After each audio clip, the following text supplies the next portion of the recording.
सुनना नहीं चाहता। आप सुनाना बहुत चाहते हो परंतु कोई सुनना नहीं चाहता। वाक्यम नैव शृणोति बांधव जनः, कोई भी बंधु हो कोई भी बांधव हो कोई नहीं सुनना चाहता। और पत्नी न शुश्रूषते, जिस धर्म पत्नी को फेरे दे करके भगवान सूर्य ध्रुव जी महाराज ध्रुव तारे के साक्षी में आप जिसको लेकर के आए थे वो पत्नी भी सेवा नहीं करती। पत्री न शुश्रूषते, वो भी सेवा करना बंद कर देती है। हा कष्टम जरया विभूत पुरुषम पुत्रोप्यमित्रायते। महाराज क्या कहे, कष्ट तो इस बात का है कि पुत्र अपने पिता को शत्रु की तरह देखा करते हैं। क्या करते हैं? शत्रु की तरह देखा करते हैं। ऐसी ये जो जरा है, ये जो बूढ़ापा है, ये बड़ा विचित्र हम लोगों को बना दिया करता है। इसलिए महाराज अब समझ जाओ और संभल जाओ, क्योंकि हम प्रायः सभी लोग उसी दिशा में बढ़ते चले जा रहे हैं। एक बार आदि गुरु शंकराचार्य भगवान काशी जी में विचरण कर रहे थे और काशी जी में विचरण करते करते करते करते दशाश्वमेध घाट पर पहुंच गए। कहां पहुंचे? दशाश्वमेध घाट पर पहुंच गए। काशी की सीढ़ी बड़ी प्रसिद्ध है, काशी की सीढ़ियां बड़ी प्रसिद्ध हैं। सैकड़ों सीढ़ी उतरना पड़ेगा जब गंगा जी में स्नान करोगे और चढ़ना पड़ेगा तब भगवान का दर्शन करोगे। तो आदि गुरु शंकराचार्य भगवान गंगा जी स्नान करने के लिए सीढ़ी पर चलते चले जा रहे थे और एक महानुभाव, आप जैसे 90 वर्ष की अवस्था थी, 90 वर्ष की अवस्था में वो क्या कर रहे हैं? बोले व्याकरण शास्त्र में धातु पाठ हुआ करता है, उस धातु को याद कर रहे थे। क्या कर रहे थे? पाठ याद कर रहे थे, ऐसा मान लो। आदिगुरु शंकराचार्य भगवान ने देखा, अरे 90 वर्ष की अवस्था में भी ये अभी व्याकरण शास्त्र को पढ़ेगा, कब तो शास्त्र पढ़ेगा, कब इसको समझेगा, कब इसको जीवन में उतारेगा। इतने में तो कालबली का लगा तमाचा, फिर भी तृष्णा, इतने में तो तमाचा लग जाएगा और तमाचा लगा नहीं और सीधे वैकुंठ लोक में चला जाएगा। उससे कहा, भैया देखो ये उम्र जो है इस समय आपको व्याकरण शास्त्र पढ़ने की नहीं है। बोले फिर क्या करूं? बोले भगवान का भजन करो। बोले कैसे करूं? बोले भज गोविंदम भज गोविंदम गोविंदम भज मूढ़मते। अरे मूढ़मती, अरे अज्ञानी पुरुष, इस समय केवल भगवान को भजने की तुम्हारी उम्र है, भगवान को छोड़ करके कोई शास्त्र पढ़ने की उम्र नहीं है। इस समय आप भगवान का भजन करो। बोले क्यों? बोले अंगम गलितम पलितम मुंडम दशन विहीनम जातम तुंडम वृद्धो याति गृहीत्वा दंडम तदपि न मुंचात्याशा पिंडम। अरे आशा रूपी पिंड कभी तुमको छोड़ने वाला नहीं है। आपका अंग शिथिल हो गया, बाल भी पक गए, दसन विहीनम, मुख में आपके एक दांत भी नहीं रहा, बूढ़े हो गए, लाठी का सहारा लेना हम लोगों ने प्रारंभ कर दिया, फिर भी आशा हमको छोड़ती नहीं है। वो आशा रूपी किरण में हम लोग प्रतिदिन न जाने क्या क्या कार्य करते रहते हैं। बड़ी विलक्षण स्थिति का वर्णन भगवान ने किया। यावद वित्तो पाजन शक्तः तावन निज परिवारो रक्तः। जब तक आपके पास में धन धान्य का भंडार रहेगा तब तक तो बेटा हो, बहू हो, बेटी हो, दादी राम राम, एक दिन में 4 बार दादी राम राम होगी और दादा राम राम 10 बार दादा राम राम होगी, घर से निकलेगा तो राम राम, अंदर आएगा तो राम राम। एक संत थे और एक आप जैसे सुबुद्ध व्यक्ति थे, कोई सेवा नहीं करता था। 90-95 साल की उम्र हो गई, सेवा कोई बालक करता नहीं था, क्योंकि सब कुछ दे चुके थे। क्या कर चुके थे? तिजोरी समर्पित कर चुके थे। और बेटों को पोतों को जब ये बात ज्ञात हो गई, अब दादा के पास की कोनी, जब ये मालूम हो गया कि अब की कोनी, तो उन्होंने सेवा करना, शुश्रूषा करना बंद कर दिया। एक दिन साधु महात्मा विचरण करते हुए वहां पर आ गए। पेड़ के नीचे बेचारे बाहर लेटे हुए थे। उन्होंने कहा, प्रभु मैं क्या बताऊं, बड़ा दुखी हूं। बोले क्यों दुखी हो? बोले कोई समय पे न पानी पिलाता है, न रोटी खिलाता है, न वस्त्रों का ध्यान रखता है। बस मैं पेड़ के नीचे बैठा रहता हूं, आवाज लगाता रहता हूं, परंतु कोई संसारी जीव मेरी सुनता नहीं है। उन्होंने कहा अच्छा, बोले क्या चाहते हो? बोले मेरी सेवा शुश्रूषा हो, बस खाने को लिए समय पे मिल जाए, पीने के लिए पानी मिल जाए, बस इतना ही चाहता हूं। बोले सही? बोले हाँ सही। बोले उपाय तो मैं बतला सकता हूं, परंतु करना पड़ेगा। बोले तुम्हारे कमरे में क्या क्या है? बोले महाराज बस अब की कोनी एक बक्सो पड़ो है। क्या पड़ा है? बक्सा है। बोले बक्सा है ना? बोले हाँ। बोले ईंट भी है? बोले हाँ है ईंट भी। बोले रात्रि के समय पर जब सब शयन करने लग जाएं, सोने लग जाएं, तो उसके अंदर 10 ईंटों को रख देना। क्या करना? 10 ईंटों को रखना और ताला लगाना बोटा वाला। पहले पुराने ताले मोटे होते थे, पक्के होते थे, अलीगढ़ी ताला आता था। कौन सा ताला? अलीगढ़ी ताला आता था, जो टूटता नहीं था, किसी चाबी से खुलता नहीं था। महाराज रात्रि के समय पर द्वारे जब बजा तो दादाजी ने बक्से को खोला और बक्से को खोलने के बाद में ईंटों को रख दिया और रखने के बाद में बंद कर दिया। अब अगले दिन बालक आए, उन्होंने देखा वाह भारी तो बहुत है। दादा क्या है? बोले की कोनी, थोड़ो सो तो कुछ रखना ही चाहिए अपने वास्ते। मैंने यद्यपि सब कुछ तो थाने दे ही दियो, परंतु थोड़ो सो तो रहना ही चाहिए। बोले क्या है? बोले असरफी है। क्या है? बोले असरफी है। दूसरा दिन आया, रात्रि के समय जब समय सब सो जाएं, उस समय दादा ताले को खोले, 1 2 3 4 5 इस प्रकार से ईंटों को निकाले और असरफियों की जैसी आवाज हो रात्रि के समय पर। अब सब पुत्रों को, बेटियों को, सबको ज्ञात हो गया कि अभी तो दादा गणे घनी चीज है। क्या है? दादा गणे घनी संपत्ति बड़ी है। अब जैसे ये बात ज्ञात हुई, दूसरे दिन से दादा कहाँ तो सुबह से बेचारा बोलता रहता था, कोई पानी को नहीं पिलावे, चाय की तो बात ही क्या है। अब तो प्रातः काल जैसे ही हुआ, दादा चाय पी ले। बोले ला बेटा चाय पी लूं। दादा चाय तो बहुत देर हो गई पीते पिए हुए, लस्सी पी ले। अब लस्सी पिलाने आ गया, कोई पानी पिलाने आ गया, कोई रोटी खिलाने आ गया, कोई फल खिलाने आ गया। अब तो दादा की मौज आ गई। अब एक दिन महाराज काल बलि का लगा तमाचा, काल बलि आए और लेकर के चले गए। लोगों ने सोचा बढ़िया काम करना है, घनी असरफियां पड़ी हुई हैं, घनी अच्छा करना पड़ेगा। दादा घना ही छोड़ के गया है, घड़ो ही दियो है हमारे वास्ते, इसलिए बढ़िया पूरा 10,000 20,000 जितने गांव के लोग थे सबका भंडारा चलाया। उन्होंने कहा देखो भाई 12 दिन के बीच में तो तालो खोलना कोनो चाहिए, बाद में बांट लेंगे, चिंता करने की बात को नहीं। बढ़िया भंडारा चलाया, ब्राह्मणों को खूब दान दिया और खूब दान देने के बाद में जब 12 दिन पूरे हो गए, सब रिश्तेदार वगैरह सब चले गए, खूब बांटा, इतना बांटा, सब तृप्त हो गए। अब रात्रि के समय पे बोले दिन में देखेंगे कोई आ गया तो क्या होगा, बोले रात्रि के समय पर सब लोग बैठ जाना और उस समय खोलेंगे।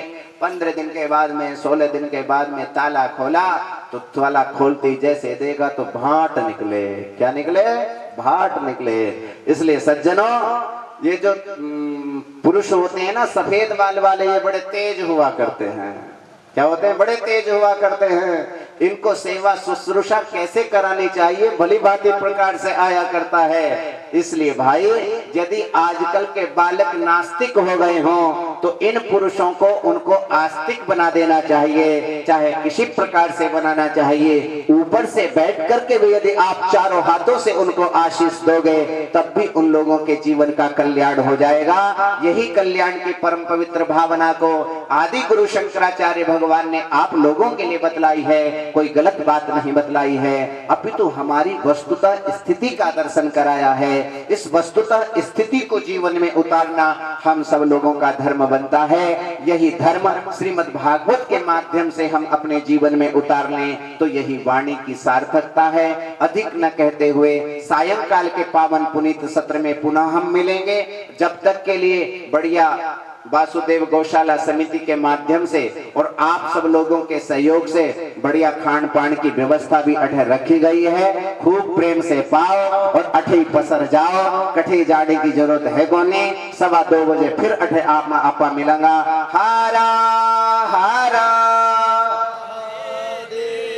श्री राम जय जय राम,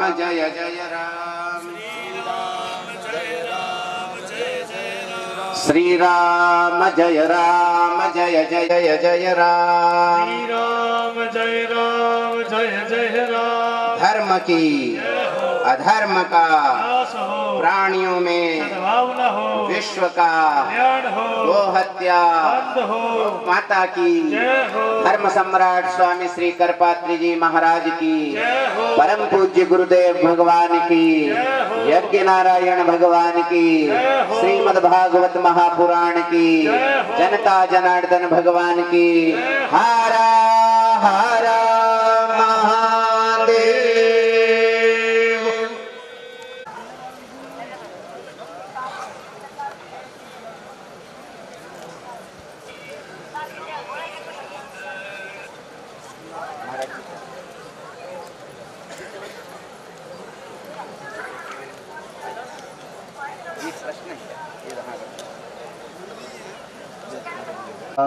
कहा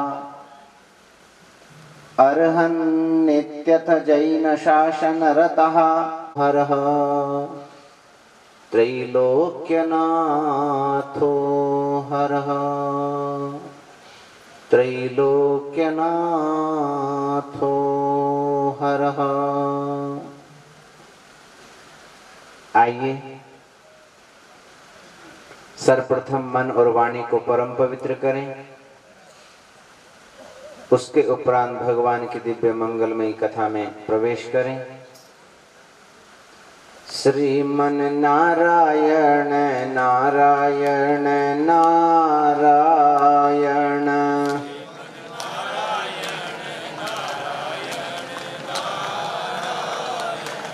भजमन नारायण नारायण नारायण,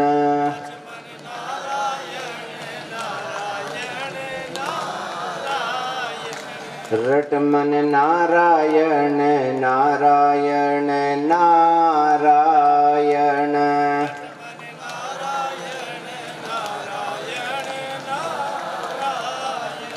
लक्ष्मी नारायण नारायण नारायण,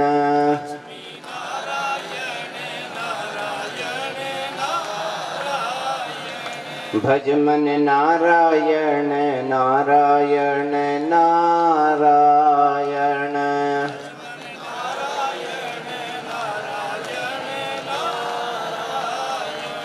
जपो नारायण नारायण नारायण,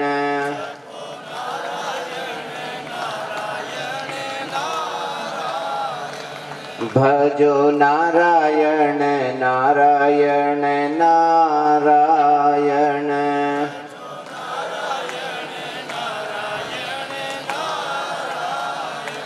सुनो नारायण नारायण नारायण,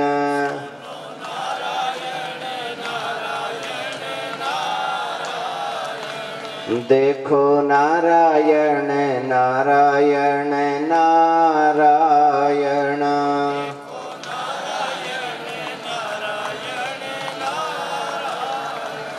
लक्ष्मी नारायण नारायण नारायण,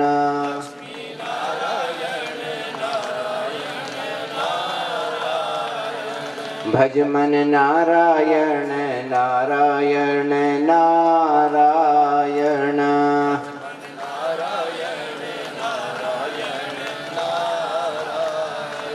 रट मन नारायण नारायण नारायण।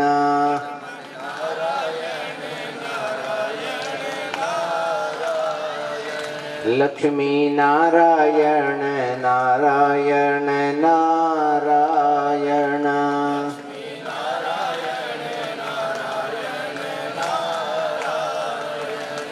लक्ष्मी नारायण नारायण नारायण।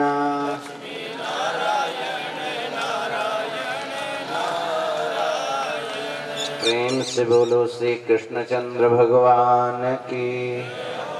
श्रीमद्भागवत महापुराण की। श्री वासुदेव गौशाला की। धर्म की अधर्म का प्राणियों में विश्व का गोहत्या गौ माता की सनातन धर्म की आद्य गुरु शंकराचार्य भगवान की धर्मावतार धर्म सम्राट स्वामी श्री करपात्री जी महाराज की परम पूज्य गुरुदेव भगवान की अपने अपने माता पिता गुरुदेव भगवान की जनता जनार्दन भगवान की सभी संत महापुरुषों की हर हर महादेव।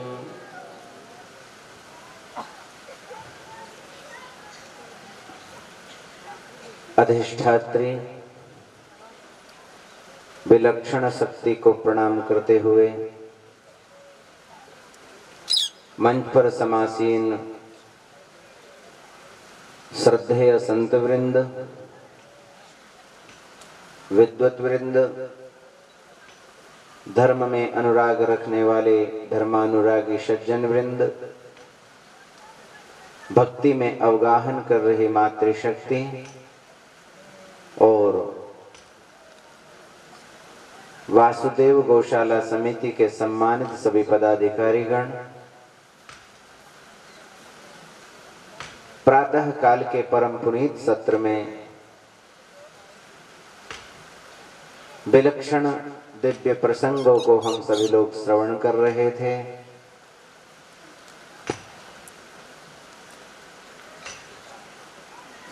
उस प्रसंग में कई बातें आप लोगों ने सुनी होंगी, कुछ अच्छी भी लगी होंगी, कुछ बुरी भी लगी होंगी। कुछ चीजों को सुनकर के शंका की निवृत्ति हुई होगी और कुछ चीजों को सुनकर के मन में अनेक प्रकार के प्रश्न भी आए होंगे।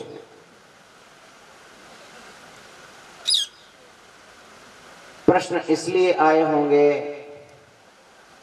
कि अभी तक बहुत सारे कथा व्यास हमारे यहाँ आते रहते हैं, परंतु इतना खुल करके कोई नहीं कहता कि माताओं को आहुति नहीं प्रदान करनी चाहिए।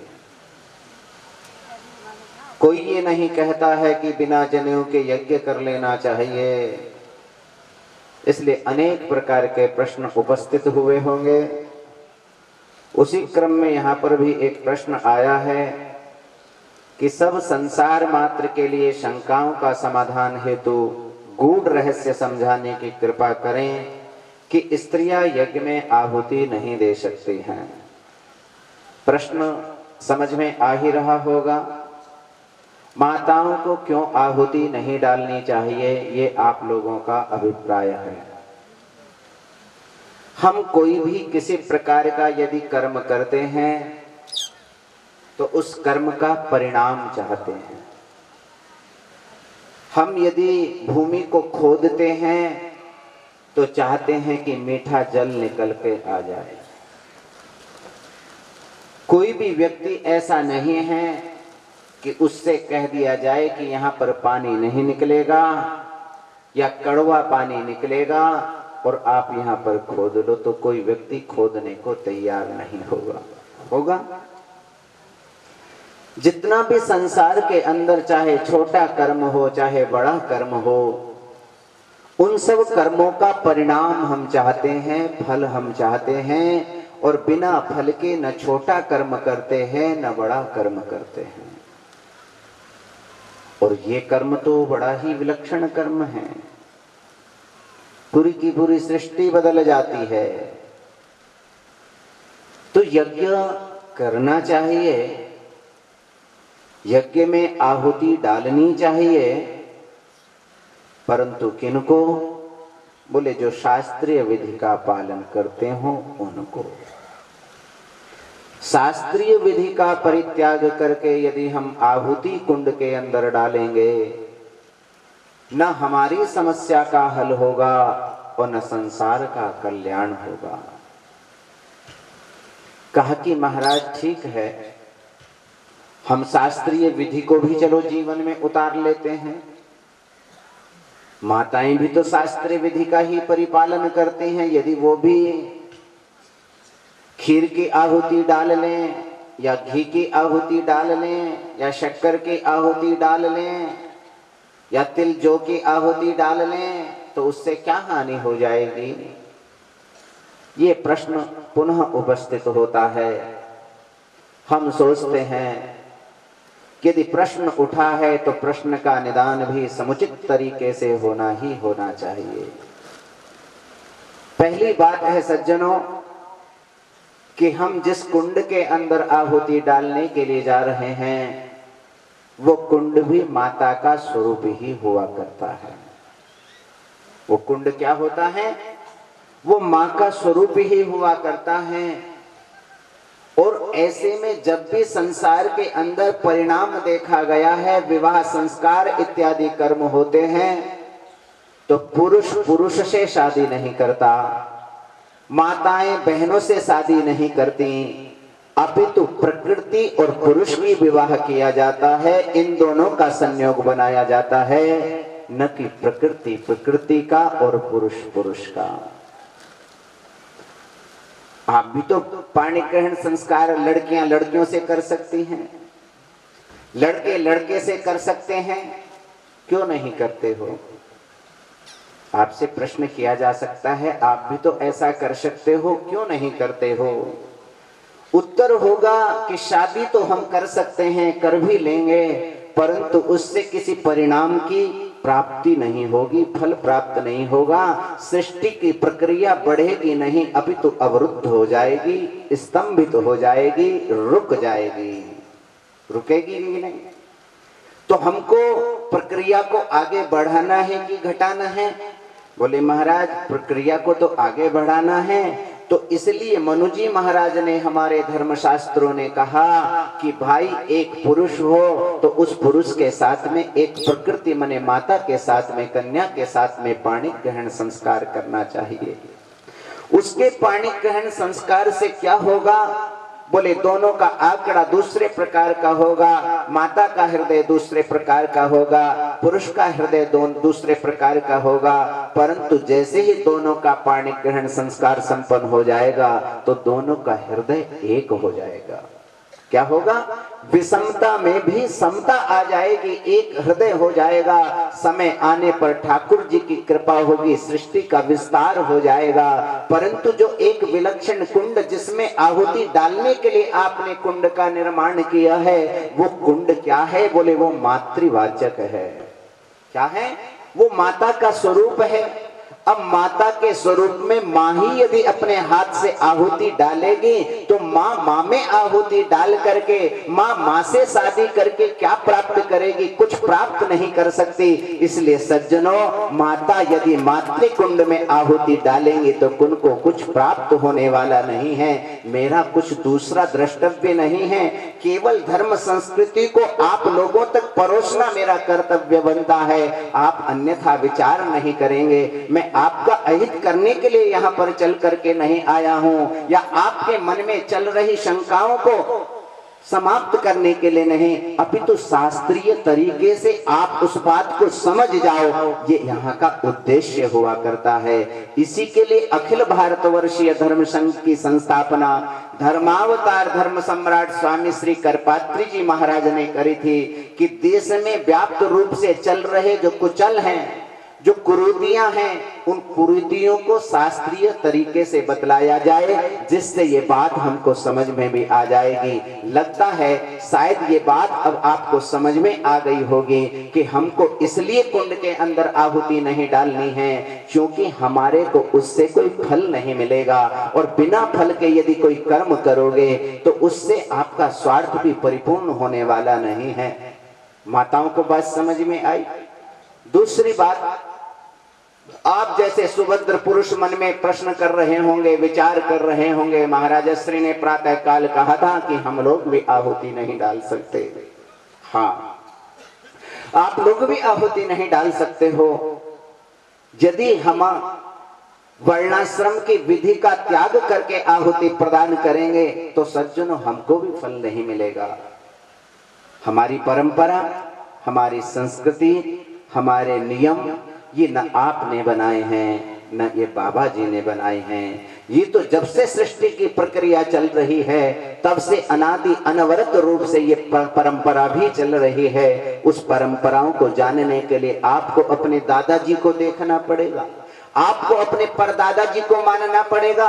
हो सकता है परदादा जी में विकृति आ गई हो, परंतु उनके परदादा जी को देखना पड़ेगा, अपनी संस्कृति का पाठ जीवन में पढ़ना पड़ेगा। हम लोग तादृश रूप में शक्ति संपन्न बन करके शिखा सूत्र के अधिकारी हो करके यदि कुंड में आहुति डालेंगे तो वो आहुति अग्नि में नहीं जाएगी, अपितु इंद्रदेव भगवान वहां से आएंगे और उस आहुति को अपने मुख के अंदर लेकर के चले जाएंगे।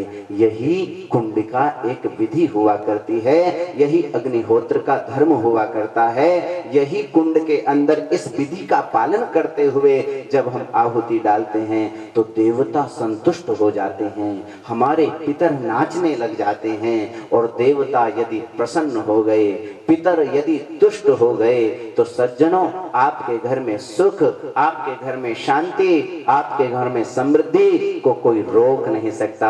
आपके चेहरे का नूर बदल जाता है। जिस समय हमारे ऊपर पितरों का आशीष हुआ करता है तो ये आशीष प्राप्त करने के लिए हमको कुछ नियमों का अवलंबन करना ही करना चाहिए। बोलो आनंद कंद श्री कृष्ण चंद्र भगवान के।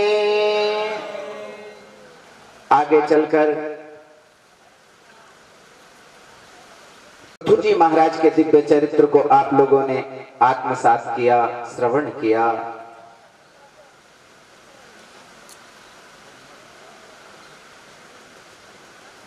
लोगों ने कहा महाराज लोग जंगल में चले जाते हैं, वहां पर क्या विकार नहीं सताते? यदि वासना से वासित हम लोग हैं तो आप चाहे जंगल में चले जाओ, चाहे महल में चले जाओ, मन तो आपका दुर्वासना युक्त ही रहेगा। वनेपि दोषः प्रभवन्ति रागिणाम्, गृहेपि पंचेन्द्रिय निग्रहस्तपः, अकुत्सिते कर्मणि यः प्रवर्तते, निवृत्तरागस्य गृहं तपोवनम्। सज्जनों यदि हमने विषयों का केवल सेवन किया है तो विषय व्यक्ति जहां जाएगा वहां विषयों का ही चिंतन करेगा। यदि आपने साधना को जीवन में उतारा है तो व्यक्ति जहां जाएगा वहां साधना की ही बात करेगा। तो वनेपि दोषाः प्रभवन्ति रागिणाम्, विषयों का सेवन करने वाला जीव भवन में से निकल करके वन में जाता है। कहां जाता है? भवन से निकल करके वन में प्रस्थान करता है। बोले किस लिए? बोले ठाकुर जी का स्मरण हो जाए, हम ठाकुर जी का गुणगान करने लग जाएं। इसके लिए जीव विषयों का सेवन करते करते भवन से निकल करके वन में पहुंच जाता है। वहां पर भी जाकर के वो भगवान का भजन तो कर नहीं रहा, वो विषयों का सेवन कर रहा है। तो वहां पर भी उसको विषयों में अनुराग आने लग जाता है, वहां पर भी उसको विषयों में प्रवृत्ति होने लग जाती है।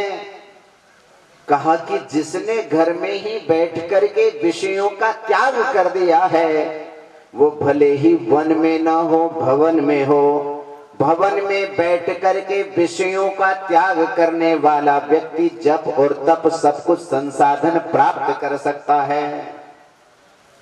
तो भवन में रहना चाहिए कि वन में जाना चाहिए? बोले भवन में रहना चाहिए।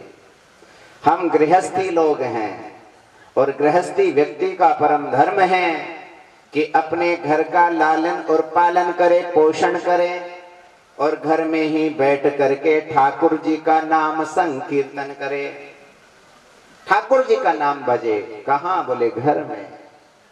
उसी से परमपिता परमेश्वर आपके परम लक्ष्य तक आपको पहुंचा दिया करते हैं। इसलिए भाई आगे चलकर प्रियव्रत जी महाराज हैं, उनके विलक्षण पुत्र श्री आग्नेत्र जी महाराज हैं। यद्यपि 10 उनके पुत्र हैं और आग्नेत्र जी महाराज के धर्म पत्नी है पूर्वचित्ती। उस पूर्वचित्ती अप्सरा से विलक्षण एक नहीं अपितु 9 दिव्य रत्नों की उत्पत्ति होती है। कितने रत्न? 9 रत्न, एक से बढ़कर एक विशिष्ट नाम है। किसी का नाभि है, किम पुरुष है, हरिवर्ष है, इलावृत है, रम्यक है, हिरण्मय, कुरु, भद्रास और केतुमाल। उसी में आग्नेत्र जी महाराज के विलक्षण पुत्र नाभि जी महाराज के राजभवन में परिव्राजकाचार्य के रूप में एक विलक्षण महापुरुष उत्पन्न हुए, जिनका बड़े ही श्रद्धा और भाव के साथ हम लोग उच्चारण किया करते हैं। कुछ लोगों ने उनको अपना परम आचार्य स्वीकार कर लिया है। ऐसे श्री पुण्यात्मा पुण्यशाली श्री ऋषभ देव जी महाराज का अवतार हुआ। प्रेम से बोलो श्री ऋषभ देव जी महाराज की। महाराज बाल्यकाल से ही परमहंस वृत्ति को जीवन में धारण करते हैं। एक दिन हमने बतलाया था, हम लोग हंस ही नहीं बन पा रहे हैं, परमहंस बनने की तो बात ही दूर है। हम ठीक प्रकार से यदि मनुष्य भी बन जाएं, तब भी हम आत्म कल्याण मार्ग पर प्रशस्त होने लग जाएंगे, परंतु हम तो मनुष्य भी भली भांति प्रकार से नहीं बन पा रहे, तो कैसे महापुरुष बन सकते हैं? कैसे हम परमहंस बन सकते हैं? हंस की साधारण सी विशेषता है कि नीर और क्षीर को, दूध और पानी को अलग अलग कर दिया करता है। दूध दूध को पी लिया करता है, नीर नीर को छोड़ दिया करता है, और आपको मिला करके दे दिया जाए तो आप अलग कर सकोगे? अलग कर सकोगे? नहीं कर पाओगे। एक विलक्षण मंत्र का मतलब हम उसका प्रतिक्षण एहसास करते चले जा रहे हैं, उस विलक्षण मंत्र को जपते चले जा रहे हैं। कहा कि वो विलक्षण मंत्र क्या है? सज्जनों, एक दिन में 21,600 श्वासें प्रत्येक जीव ग्रहण करता है, और प्रत्येक श्वास पर शास्त्र कहते हैं भगवान का संकीर्तन करो, भगवान का नाम लो, परंतु असंभव जैसा प्रतीत होता है।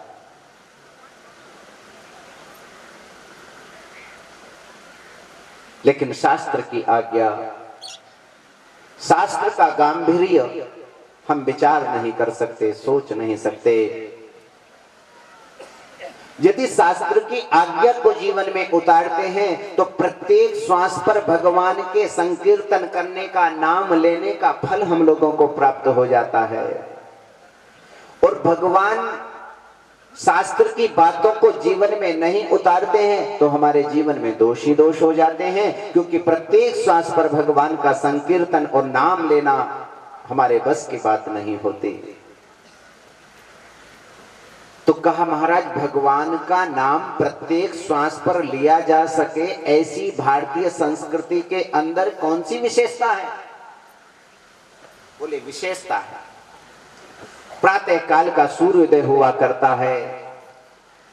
सूर्योदय से पूर्व उठकर के स्नान आदि क्रिया से निवृत्त होकर के एक अजपा नाम का संकल्प होता है, जिसको अजपा जप कहा जाता है, जिसको जपा नहीं जाता परंतु बिना जपे भी मान लिया जाता है। आप श्वासें गिन करके लेते हो कि बिना गिने लेते हो?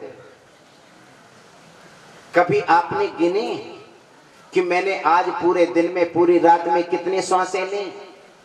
कोई हो सकता है 50 वर्ष की माता हो सकता है कोई 60 वर्ष के वृद्धजन यहाँ पर हो, कोई हो सकता है 80 वर्ष के हो, चाहे 10 वर्ष का बालक हो, चाहे 100 वर्ष का बालक हो, परंतु अपने जीवन में कोई व्यक्ति अपनी इन श्वासों को गिन नहीं सकता।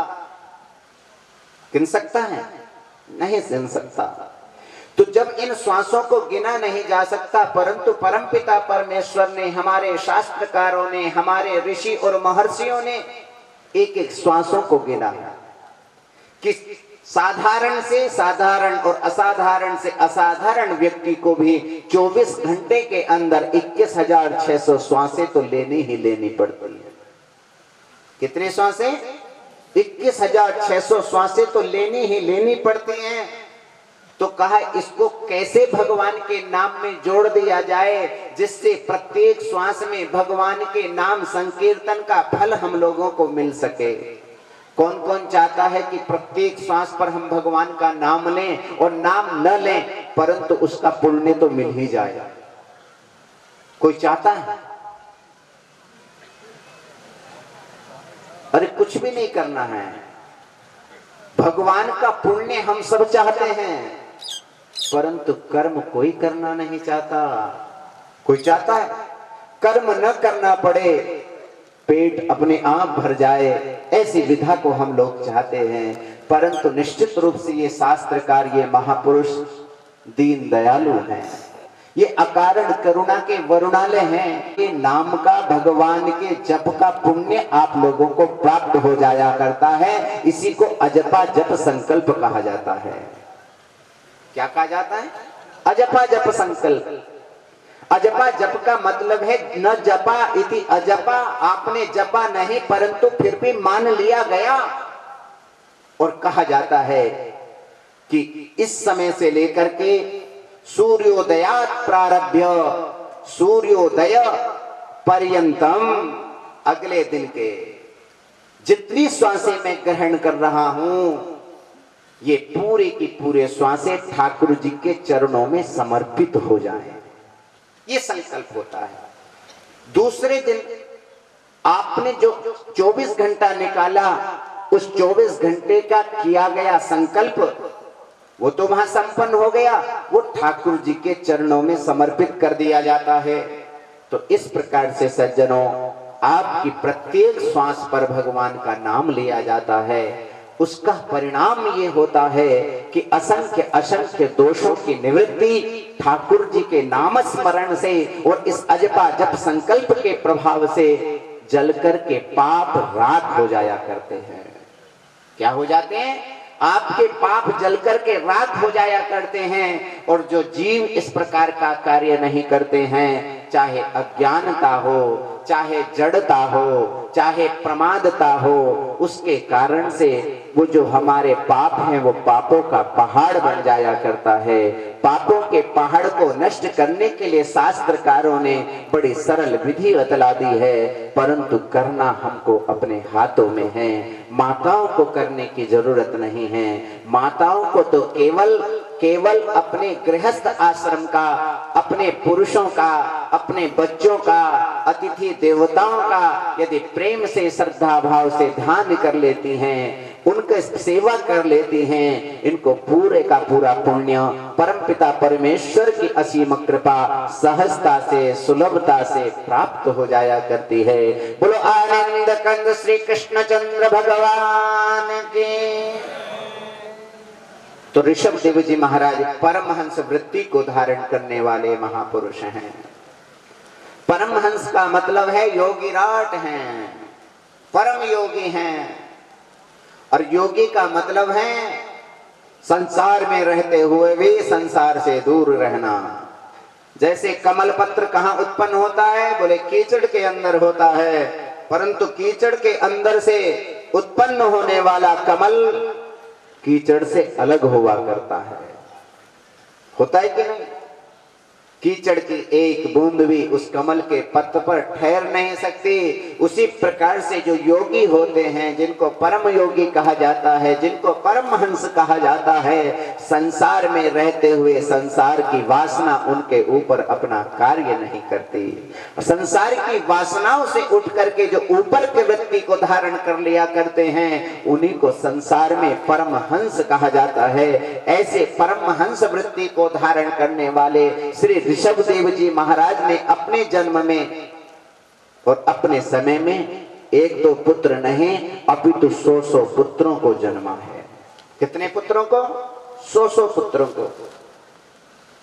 अभी प्रयागराज में हम थे, प्रवचन कर रहे थे, हमने कहा आजकल तो माताएं 2 बच्चों को ही जन्मती हैं। एक हमारे मुंबई में भक्त हैं, उन मैया का हमने दर्शन किया तो उनके 12 पुत्र थे। कितने? 12। मैं ऐसा कह रहा था, इतने में एक मैया खड़ी हुई, बोले महाराज जी वो 12 वाली छोड़ दो, अब 15 वाली याद कर लो। मेरे 15 पुत्र थे। 15। कितने? 15, सवा दर्जन। लगभग 90 वर्ष की उन मां की अवस्था थी। छत्तीसगढ़ से, कवर्धा से प्रतिवर्ष कल्पवास किया करती है। मैंने कहा मां धन्य हो आप, निश्चित रूप से इतिहास ही साक्षी है। ऐसा प्रतीत होता है कि ऋषभ देव जी महाराज के यहाँ पर यदि 100 पुत्र उत्पन्न हो गए होंगे तो कौन सा आश्चर्य है। जब आज भी इस संसार के अंदर भी 15 पुत्रों को जन्म देने वाली मातृशक्तियों का दर्शन करने का सौभाग्य मिल रहा है, तो क्या उस समय 100 पुत्रों को उत्पन्न करने वाली मातृशक्ति नहीं हो रही होंगी? निश्चित रूप से सज्जन हो रही होंगी।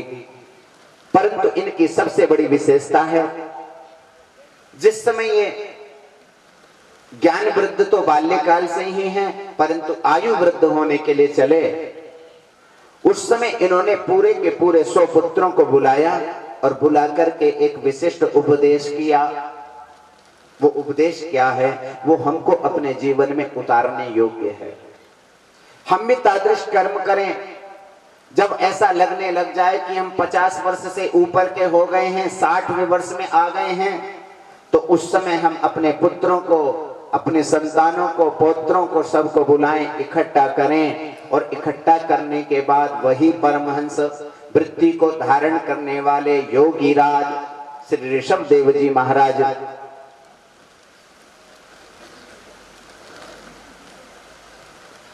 के ज्ञान के उपदेश को वहां पर बरसाएं।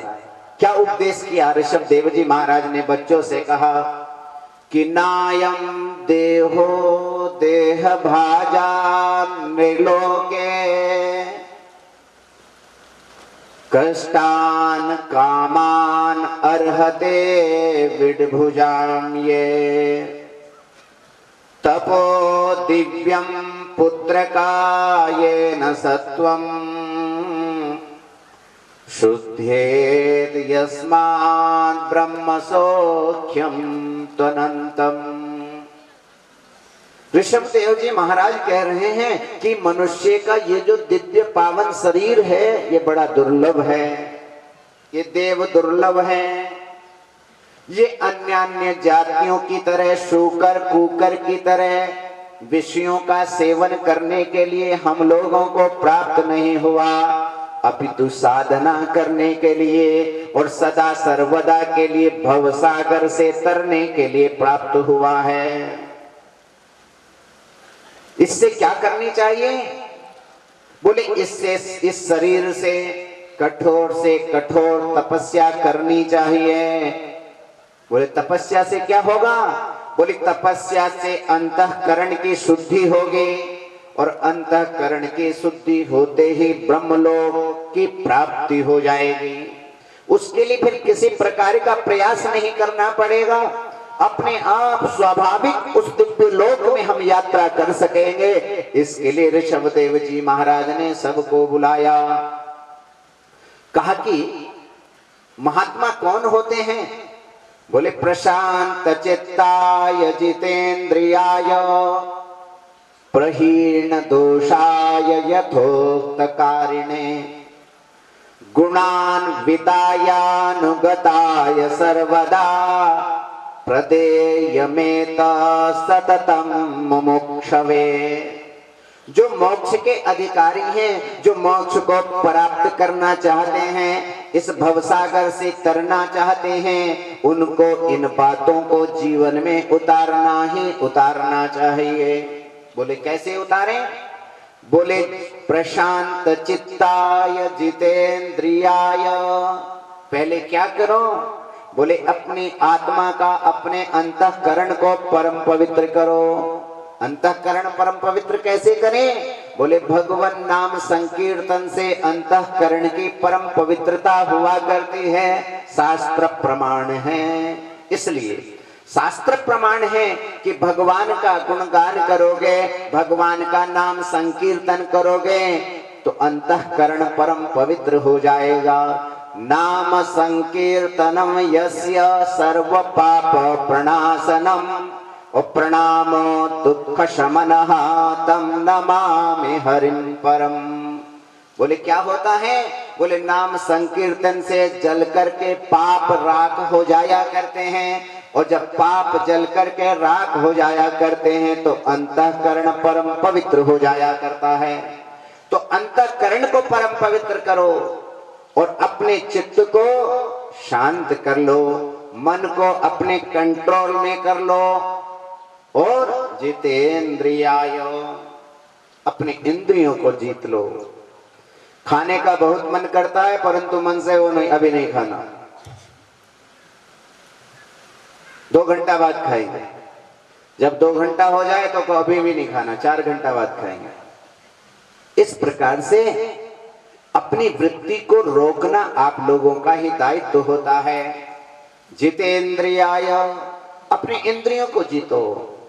पहले देखना बंद करो, फिर सुनना बंद करो, फिर खाना बंद करो, फिर सूंघना बंद करो, फिर त्वचा का स्पर्श करना बंद करो। कर सकते हो? यदि इन चीजों में आपने विजय पर प्राप्त कर ली तो समझ लो आप योगी राज बन गए। फिर आप घर में रहो चाहे बाहर रहो, चाहे भवन में रहो चाहे वन में रहो, सब आपके लिए फिर एक है। जितेंद्रियाय प्रहीण दोषाय यथोक्तकारिणे।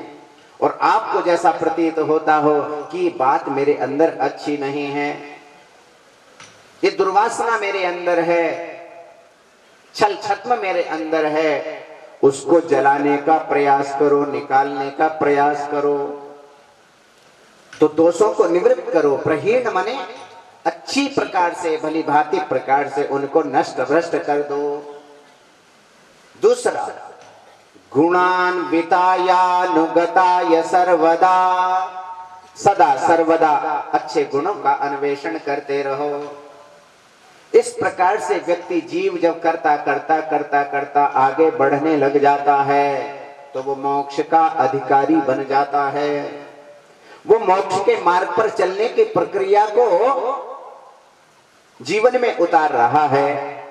इस प्रकार से सज्जनों, बहुत सारा वर्णन यहां पर ऋषभदेव जी महाराज ने अपने विलक्षण 100 पुत्रों के लिए किया और कहा बेटा कुछ बातें मैं आपको बतला देता हूं कि गुरुर्न सस्यात् स्वजनो न सस्यात् पिता न सस्यात् जननी न सा स्यात् दैवं न तस्यात् न पतिश्च सस्यात् न मोचयेद्यः समुपेत मृत्युम।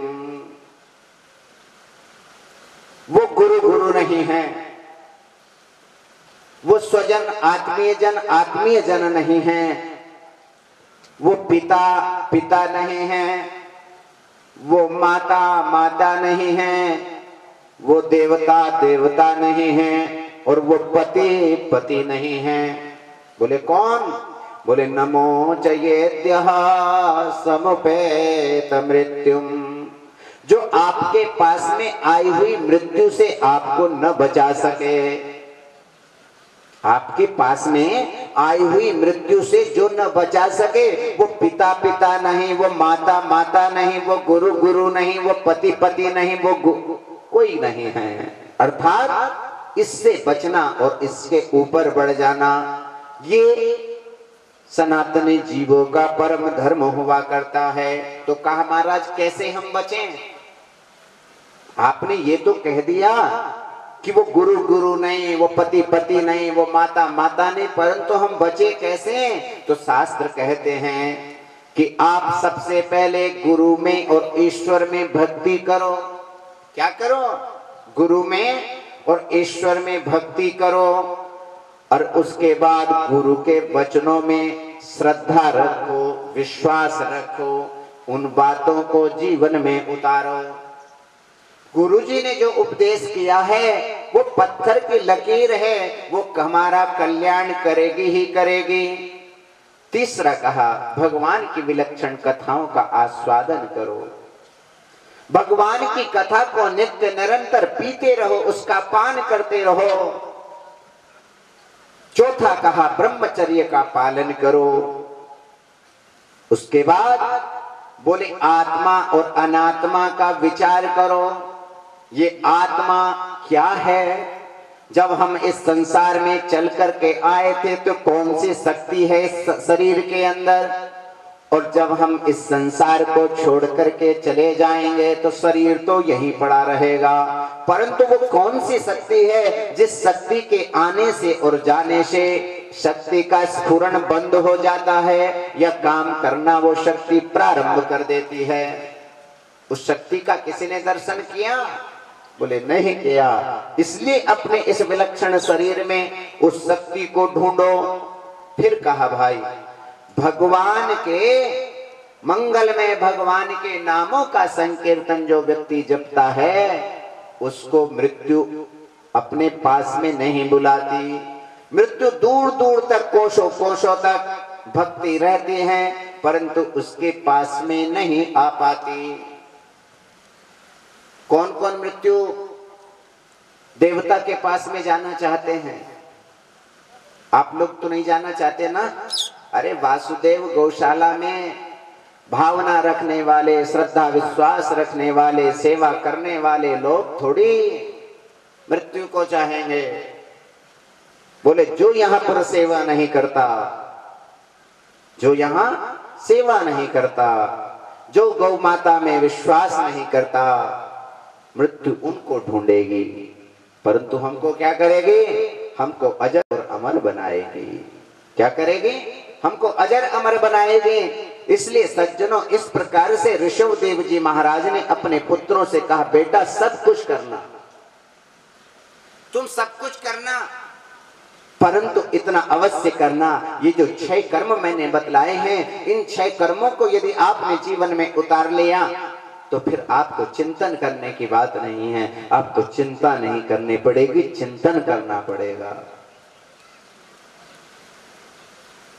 और चिंतन नहीं करोगे, जो जो जीव चिंतन नहीं करते हैं उन्हीं को चिंता सताती है, और चिंता एक दिन चिता बना दिया करती है। क्या बना देती है? चिता बना दिया करती है। इसलिए चिंतन करना चाहिए। चिंतन करने से चिंता और चिता इन दोनों की निवृत्ति हो जाया करती है, और जो चिंतन को छोड़ करके चिंता करते हैं तो उनको चिता की प्राप्ति हो जाया करती है। बोलो ऋषभ देव जी महाराज के। महाराज ऋषभ देव जी महाराज ने अपने विलक्षण पुत्रों में से श्री भरत जी महाराज को चुना। भरत जी महाराज को चुन करके उनका राज्याभिषेक कर दिया। पितृगुण संपन्न श्री भरत जी महाराज हैं। पिताजी की आज्ञा के अनुसार सब प्रकार के कार्य को संपादित करते हैं। अपनी प्रजा का भली भांति प्रकार से लालन और पालन करते हैं।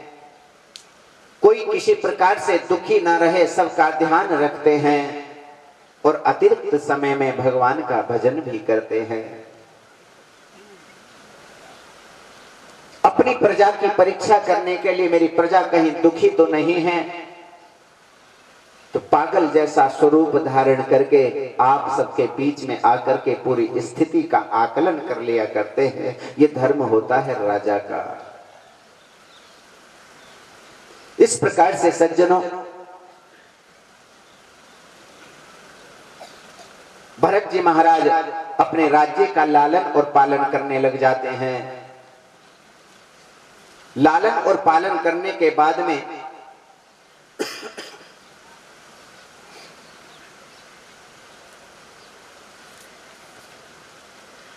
समय आ गया, अवस्था बढ़ रही थी।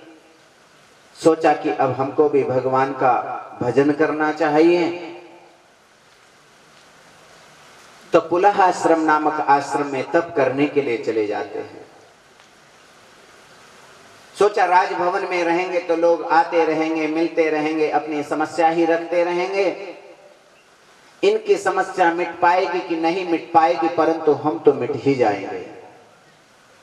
क्या करेंगे? हम तो मिट ही जाएंगे।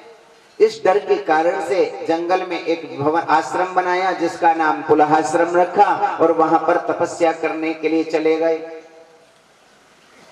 महाराज वहां पर जाकर के भगवान का गुणगान कर रहे हैं, भजन कर रहे हैं। एक बार की बात है, दिव्य गंडकी नदी के किनारे पर भजन कर रहे थे। इतने में एक मृगी आई, पानी पीना चाहा, पानी पी ही रहे थे। पीछे से सिंह ने उस मृगी का दर्शन किया, देखा और गर्जना कर दी। भयंकर गर्जना करी। डर के मारे उस मृगी ने उस नदी में छलांग लगा दी। उस मृगी के उदर में एक छोटा सा बालक था, प्रसव हो गया और वो मृगी किनारे जाकर के राम जी के घाट पर उतर गई। वो छोटा सा उस मृगी का बालक पानी के बहाव से सीधे उस दिशा में आ गया जहां पर भरत जी महाराज तपस्या कर रहे थे, माला जप रहे थे। छोटे से बालक को देख करके इनके मन में दया का भंडार भर गया। जैसे ही दया का भंडार भरा, उस छोटे से बालक को अपनी अंक में बैठाया, उसको पोछा धोया, उसकी सेवा शुश्रूषा करने लग गए। बोले बेचारी, इसकी माता तो मर गई, इसका अब कौन है संसार में। इस दृष्टि से उसका लालन और पालन करना श्री भरत जी भगवान